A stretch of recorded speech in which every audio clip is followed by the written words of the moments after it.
It's just a deck of cards, right? 100 pieces of cardboard, each with a picture and some text, and yet holding them, it feels like I'm holding a universe. I've played sports all my life. I've won championships, I've hit game-winning shots, I've heard crowds cheer me on, and opposing fans boo as loud as their voices could scream. I know the thrill of winning a tournament game, advancing to the finals, but I also know the pain of losing, and all that you've worked for just to be over, and to have to start again. I just had no idea that that spark could live inside of the universe of Magic the Gathering. The nerves set in. Just like starting my first basketball game, preparation is key. I shuffled the deck at least a dozen times, but my hands are still a little shaky. The person across from me smiles, a kind, knowing smile that says that they've been here before. They offer a friendly, good luck, and I know that they mean it. The tension, it isn't about winning or losing, it's about the unknown. I draw my opening hand, 7 cards. A couple of lands, an instant card, a sorcery card. Wait, creatures? And what is this enchantment? The words start to blur as I read the text. The mana cost, the abilities, it's all a language I'm never going to understand. But in this moment, it doesn't matter. It doesn't matter that I don't know the meta or the perfect play, or even the most efficient combo. All that matters is the story unfolding in my hands. This isn't just a game, it's a conversation, and I'm about to speak my first word, cast my first spell, and step into a world that's been waiting for me all along. This is Untapped Potential.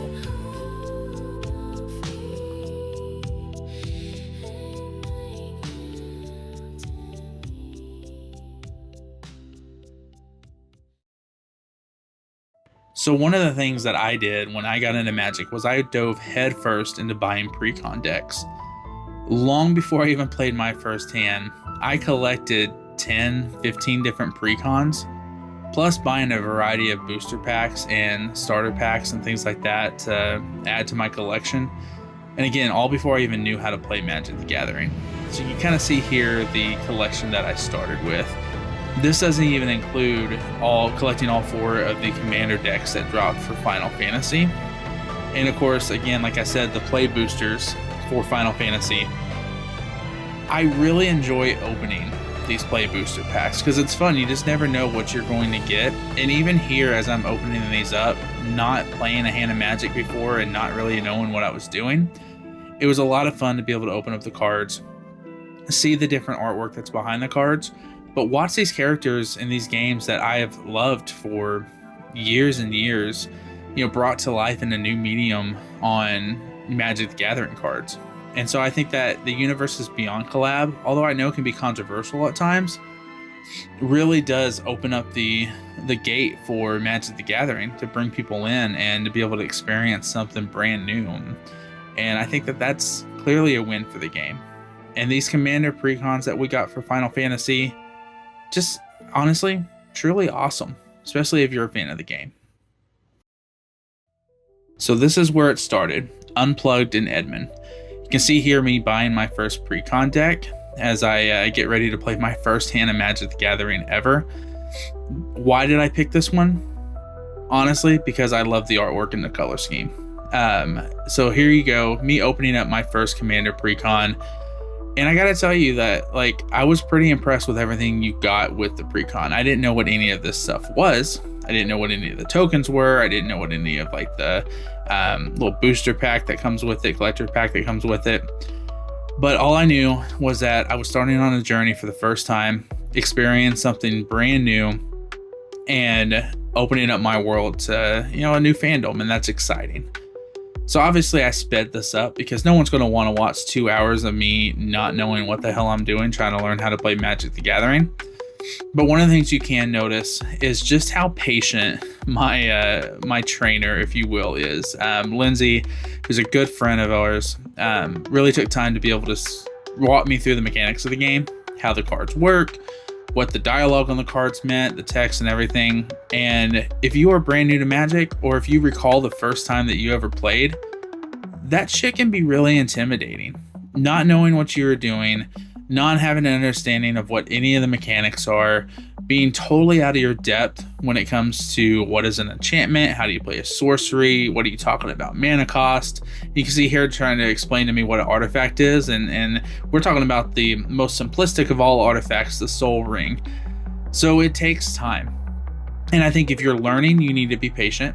And if you're teaching, you really need to be patient.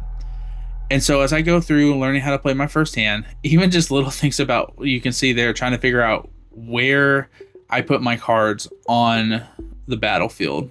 It just, a lot of it's just so new, and, you know, honestly, it's a lot of fun, but it can be extremely intimidating as well. So if you were playing your first hand or about to play your first hand, I would just be patient with yourself and understand that it's going to be a learning experience. So here you can see me kind of learning how lands work. How do I tap lands? You know, what do they do? That kind of stuff. And I think that there are so many resources that are out there between like beginner boxes and Magic Arena and things like that to be able to try to help you understand the basic mechanics of the game. I would do some research. If you haven't ever played before, take a little bit of time, watch some YouTube videos. There's one really good one on the Command Zone that walks you through some of the simplicities of how to play. And it does go a long way to be able to teach you. And I think that sometimes, you know, we just want to dive headfirst in like I did.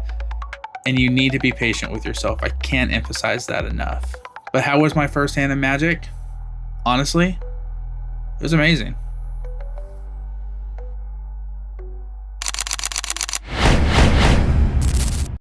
So I have a tendency of really diving headfirst into things. And so when I start to collect or like something really piques my interest, I just kind of get carried away. So clearly you can see that with all the precons that I purchased without even really knowing how to play Magic the Gathering yet. And to be honest, I own more precons than hands of Magic the Gathering I've played. And I've been playing for a while now. So, you know, I think at the end of the day, there's no like best entry point into Magic the Gathering.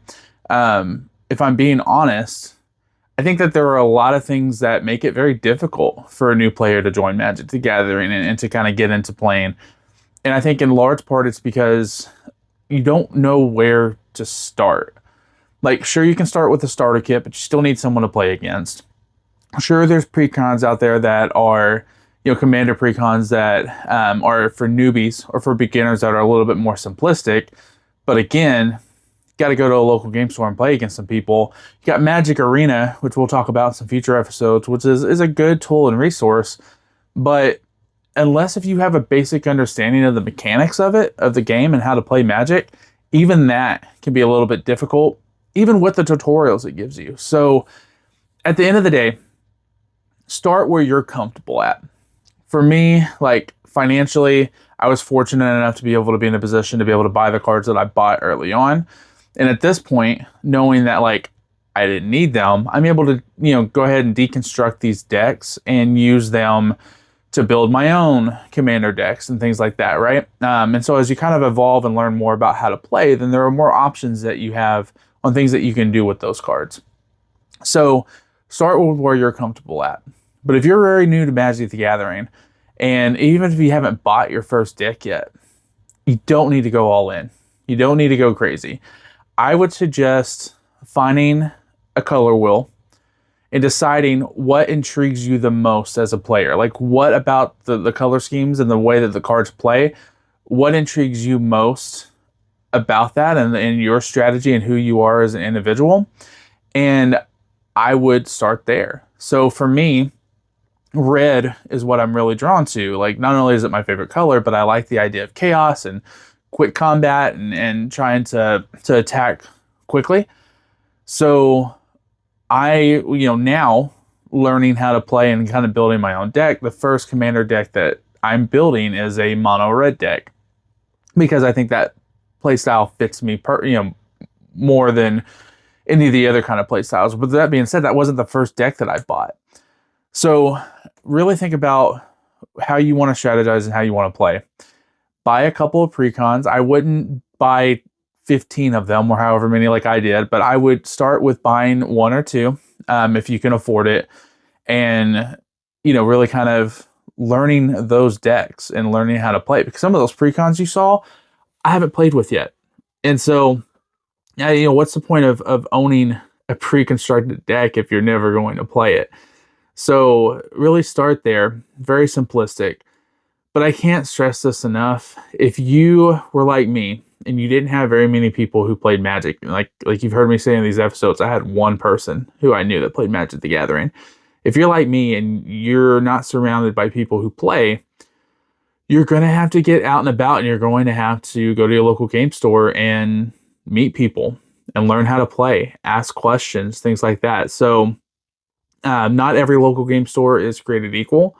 So find ones that suit you, that you feel comfortable in, and that you can start building friendships and meeting new people. So as of recording this, I went out. It's actually really the only 2 times that I've been out to play Magic the Gathering with strangers. The first time I was invited to come play by one of the local game stores, like head of their social media. And we had gotten to talking because I went in and I filmed some stuff for the documentary. So I had a pretty good rapport with them. They invited me to come out and play. I went out and played a couple of hands. The other one was a little bit more intimidating. It was going to a local game store on a casual Commander night and just walking in and trying to find people to play. And what was interesting about that was, like for me, I played sports growing up. So basketball was my favorite sport. Basketball might be the easiest thing to pick up and play. So if you have never played a game of pickup basketball, basically what happens is, whether you're alone or you're with people, you walk into a gym, and there was an etiquette where next person's up, right? You literally say, like, who has next? And so if you walk in by yourself, you call out who has next. Person raises their hand. If they're full and they already have 5, you move to the next person who has next. Person says, hey, we need 2. You can be one of them. You pick up and you jump right in and play. And it doesn't really matter who you're playing with. Like, it's just understood that you play based off when you walk into the gym and when you're ready to play. And if you go out there and you win, you stay on the court. If you go out there and lose, then you go back into that rotation of who has next. And it's very simplistic. It's easy. No one bitches and complains. Everyone understands it. And unless if you come in and you have a whole squad with you and you're wanting to play just you 5, you understand that you're going to have to wait your turn with your people in order to get to that 5, right? And so that's just kind of how it works. And it's simple. But if it's like that at local game stores, I haven't been to one. So the local game store I went into uses the Companion app, it was a great app. If you're going to go play, like, you need to download the app. They use the Companion app. You scan the QR code. You get put into, like, their system or whatever. So then you go and you pay, to be able to go in and play, because they have to make money. It's not free. So you go in and pay. And then when you get ready to sit down and you get ready to play, you got to find your own players. And I walked in, paid, my money, scanned the QR code, my name got put on the board, and I started looking around, and, like, there were a couple of people that were extremely rude, if I'm being honest, with the fact that I mentioned that I was a new player. This was on a casual Commander night. I mentioned that I was a new player and wanted nothing to do with me to play. Now, fortunately, there was another individual I sat down next to, and he said, hey, you can go ahead and join me. We'll just wait on a couple more. But because people were holding out and waiting for, I don't know, people that they wanted to play with, it took probably about 30 minutes for me to actually start playing by the time we filled out a pod. And I get it. Like, if you're going to go play with friends or whatever, like no one's telling you have to play with the next person up. But it does make it a little awkward if you are new and you've never done it before and you don't know what to expect. And so I would really, if there's any local game store managers or owners who are actually watching this, I would really strongly suggest have your casual commander night. That's great. That's probably best for someone like me who has an understanding of the way to play, and who can be more extroverted with that process. But please consider having like a true newbie night, like a night that someone can come in if they've never been in there before, and you're literally walking them through the process, and you start putting together pods together to help them with that, because it's already hard enough to get people in and playing Magic the Gathering. If you can get them in, make them feel comfortable, and they want to come back, I promise you, they're not going to stop at Magic. They're going to look at the other games that you sell in the store. They're going to look at other nights and events that you have, and they're going to find ways to be able to get themselves more involved in your store, which ultimately makes you more money, right? But, starting out, it is difficult. So if you are playing your first hand, you've never played before, you don't know anything about how to play, a couple of the other resources I would consider is, I know like on social media, people look to complain about everything, but there's a YouTube page called The Command Zone, and they are very detailed in what they do. And they have this series called Game Nights, where they bring people together and they play a 4-pod commander, which those are 4-pod is 4 people playing together for that hand of commander. And when they play, they not only slow it down a little bit because they're recording and they're going through it and they're talking about it, but they walk you through what some of the mechanics are. And some of the games are more complex because they're playing more complex decks, but they have some very easy to follow tutorials that really helped me to try to learn how to play when I first started. So that's a great resource. There's a lot of other great channels that are out there as well, but I think that at the end of the day, you're going to have to do your research, because I don't think there's any fantastic way into getting into Magic the Gathering. So if it's something that really interests you and you really want to do, you're going to have to put forth the effort. But over the next few episodes, we're going to talk about some of those resources. We're going to look at Magic the Gathering Arena. We're going to look at a Foundations beginner box that is set to be able to take someone who's never played before and walk them through the game. And we want to see does that work, right? So we're gonna go through some of these episodes. We're going to talk about this journey and what are some of the resources out there for you. So stay tuned for future episodes of the Untapped Potential documentary series. And I appreciate you guys. Thank you for watching. Go play your first hand. No matter where you're going to go, how you're going to do it, the one thing I will tell you, being very new to Magic, is that it doesn't just figure itself out. You got to go play. Thanks, guys.